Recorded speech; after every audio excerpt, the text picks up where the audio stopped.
Habit 5. Seek first to understand, then to be understood. Before we can communicate with someone else in hopes of giving them advice, making a proposal, or effectively interacting with them in any way, we must first deeply understand their point of view and perspective through empathic listening. For another person to open up and share how they really feel, we have to base your skills of communicating on a character that inspires openness and trust. This habit involves a massive paradigm shift. We typically seek first to be understood. Most people listen with the intent to reply, not to understand. They're either speaking or preparing to do so. Everything they hear gets filtered through their own lens, and they project their own autobiography onto other people's behavior. Empathic listening refers to listening with the intent to understand, both intellectually and emotionally. It's supposed to get you inside another person's frame of reference. You look through it, understand how they view the world, understand their paradigm, and understand how they feel. In empathic listening, you listen with your ears, but you also listen with your eyes and heart. You listen for feeling, for meaning. I don't have it. You need the cube to bring me home, but I've sent it off I know not where. You listen well, brother. I'm listening. Before you start even thinking about proposing a solution or making an offer to someone else, you have to first understand where they're coming from, what's their situation, condition, and purpose. The key to good judgment is understanding. By judging first, a person will never be understood. By default, we tend to listen autobiographically, through our own paradigm, and respond in one of 4 ways. 1. We evaluate. We either agree or disagree. 2. We probe. We ask questions from our own frame of reference. 3. We advise. We give counsel based on our own experience. And 4. We interpret. We try to figure people out, to explain their motives, their behavior, based on our own motives and behavior. The skill of empathic listening involves 4 developmental stages. First and least effective is to mimic content. This is active or reflective listening. You're basically repeating what comes out of someone else's mouth. The second stage is rephrasing content. You're putting the meaning into your own words by incorporating reasoning, the logical left side of the brain. Thirdly, you bring in your right brain and reflect feeling. Here you're not paying much attention to what's being said, but to the way the other person feels about what they say.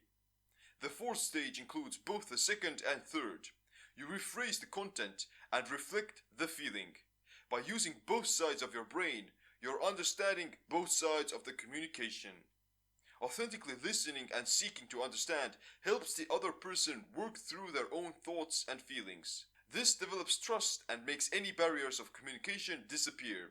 It opens up a soul-to-soul flow. The second part to Habit 5 is knowing how to be understood, which is equally critical in reaching win-win situations. In Habit 4, we defined maturity as the balance between consideration and courage. Seeking to understand requires consideration. Seeking to be understood takes courage. You need both for a high degree of win-win. How to be understood. The key lies in first seeking to understand, emphatically listening to them, seeing their paradigm, and then presenting your own idea back at them through the lens of their paradigm. Knowing how to present your ideas clearly, specifically, and contextually increases your credibility quite significantly. By listening empathically, you're not wrapped up in your own head. You really understand and thus lift your integrity. Habit 5 is right in the middle of your circle of influence. You can always first seek to understand because it lies within your control. Just shut up! Let him go now! Drop it on the floor now! Drop the weapon! Sorry? What do you want? I just want my phone call. Action steps to seek first to understand, then to be understood. 1. The next time you communicate with someone, put aside your own autobiography and genuinely seek to understand. Don't push, but be patient and respectful. 2. Spend one-on-one time with your close friends and family. Listen to them. Understand them. 3. Share the concept of empathy with someone close to you. Tell them that you want to work on really listening to others and ask for feedback in a week. How did you do? How did it make the person feel? 4. The next time you have an opportunity to watch people communicate, cover your ears for a few minutes and just watch. What emotions are being communicated that may not come across in words alone? 5. Next time you catch yourself inappropriately using one of the autobiographical responses, probing, evaluating, advising, or interpreting, try to turn the situation into a deposit by acknowledgement and apology. For example, I'm sorry, I just realized I'm not really trying to understand. Could we start again? And 6. Base your next presentation on empathy.